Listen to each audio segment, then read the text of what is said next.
Marc-André Sellos nous a rejoint. Merci beaucoup d'être avec nous. Vous êtes l'un des commissaires de l'exposition L'Odyssée sensorielle, la nouvelle exposition multisensorielle.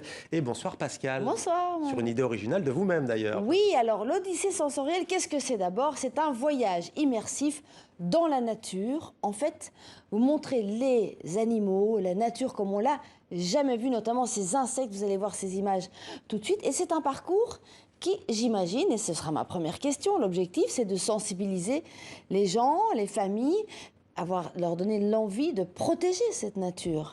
Oui, c'est ça. L'idée, c'est de plonger les gens dans une nature, soit qui les entoure mais qui ne voient pas, sous le sol, dans la prairie, qu'on voit de près, soit au contraire qu'on ne connaît pas parce qu'elle est lointaine. Je pense à la canopée de la forêt tropicale ou aux glaces de l'Arctique. Et l'idée, c'est de créer un lien par les sens, la vue, le son et puis aussi les odeurs.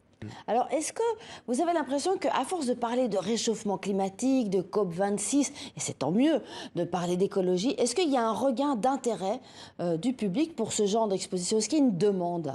Alors, il y a une demande, mais ce genre d'exposition contribue aussi à la créer. C'est-à-dire que, en fait, on ne voit pas aujourd'hui, surtout quand on vit en ville, les écosystèmes auxquels nous sommes liés. Il faut ouvrir votre frigo, il faut regarder le marché et essayer de deviner derrière les objets qui sont là tout un tas d'écosystèmes dont vous dépendez vitalement, dont un flux de matière rentre en vous, dans votre alimentation par exemple, ou dans votre air.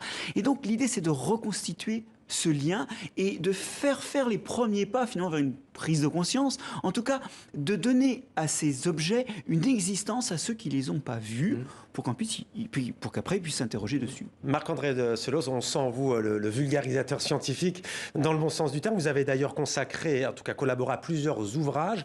Cette COP26, là on est dans le macro, on n'est pas dans le sensoriel, hein, on est dans la politique, on est dans les tractations. Qu'est-ce que vous en attendez ? J'en attends sans doute plus qu'il en sortira, mais je pense qu'on ne peut rien en attendre si les gens, les citoyens, dans leurs gestes de consommation, dans leurs choix politiques, n'ont pas pris conscience qu'il y a ces objets, ce que sont ces objets, et la façon dont on peut les gérer ou pas les gérer. Regardez le sol, par exemple. Et, bon, il y a une salle sur le sol dans cette exposition. Magnifique d'ailleurs. Oui. On voit des limaces, on voit une petite taupe qui creuse son... Vraiment, c'est magnifique. Et je sais que c'est vous l'auteur, le co-auteur de cette salle-là. C'est une partie à laquelle on s'intéresse rarement, elle est sous nos pieds. Oui. Là, je vous invite à venir vous enterrer, vous verrez que c'est un vrai plaisir en fait. Et en fait, qui gère le sol? C'est notre carte bleue.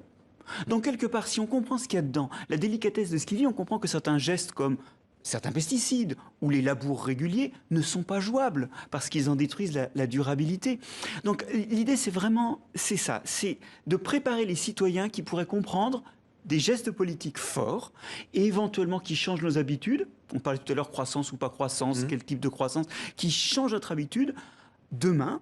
Mais il faut que le concitoyen l'accepte. Et pour l'accepter, il faut connaître ce que l'on veut protéger. On ne peut pas protéger ce qu'on ne connaît pas. On ne peut pas faire des gestes économiquement ou politiquement difficiles si on ne sait pas de quoi il s'agit. Bien sûr.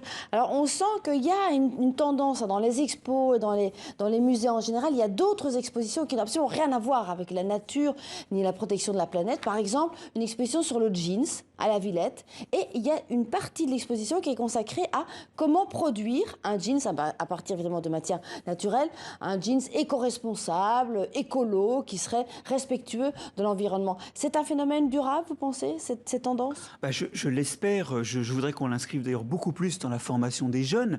Et dans beaucoup de pays, les objectifs de formation en biologie, en écologie, en environnement sont tout à fait insuffisants.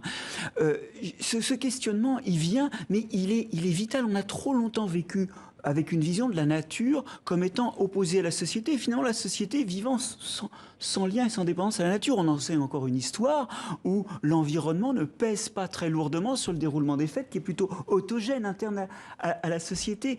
Or, c'est pas comme ça. Vous avez raison, un jean, il sort de quelque part, sa matière, et puis tous les effluents beaucoup d'eau de sa fabrication. Oui, beaucoup d'eau. Mais finalement, il va aussi y avoir des restes de la fabrication qui vont aller ailleurs.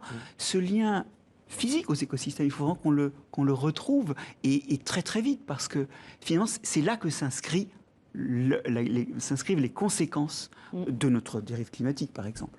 Alors on revient à votre exposition, donc il y a une salle, moi je vous donne l'envie d'y aller, il y a une salle consacrée au sol, à la terre, aux airs et puis aux mers, avec des images magnifiques filmées dans je ne sais pas où.